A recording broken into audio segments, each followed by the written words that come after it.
Chiffre à présent, selon une récente étude de l'INSEE, un Français qui entre sur le marché du travail changera de profession 4 à 5 fois pendant sa vie active. Ils sont déjà des milliers à avoir sauté le pas chaque année. Quelles sont leurs motivations?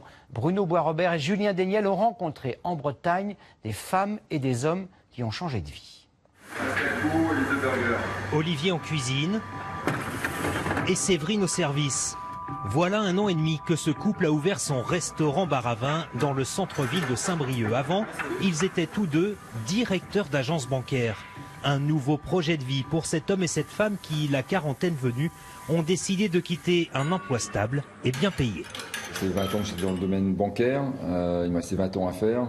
Bon, bien que ça me plaisait toujours, je pense avoir fait le tour. Bon, parfait. Forcément, c'est risqué parce qu'on entraîne tout le monde, le couple, mais aussi les deux enfants. Il y a une part de risque, mais c'est aussi sortir de la routine. Et puis, se mettre en danger, ça doit être quelque chose qu'on doit aimer aussi. Eux ont mûri leur projet pendant près de 10 ans. Mais parfois, c'est la vie qui se charge d'ouvrir un nouveau chemin. Prenez Olivier, 25 ans dans le tourisme avant un licenciement économique. Et le voilà à 46 ans suivant une formation à l'AFPA de Morlaix pour devenir menuisier.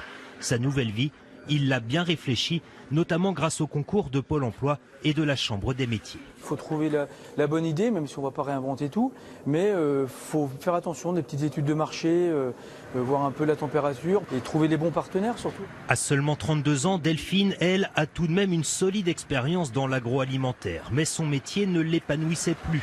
Alors elle aussi se forme, elle sera peintre en bâtiment, alors qu'elle hésitait avec d'autres secteurs d'activité. J'ai effectué des stages en immersion. Il faut vraiment aller sur le terrain, se rendre compte des inconvénients du métier, ce que le métier peut nous apporter aussi en termes de relationnel, d'autonomie. Car c'est le principal danger qui guette ceux qui veulent changer de vie, idéaliser un métier.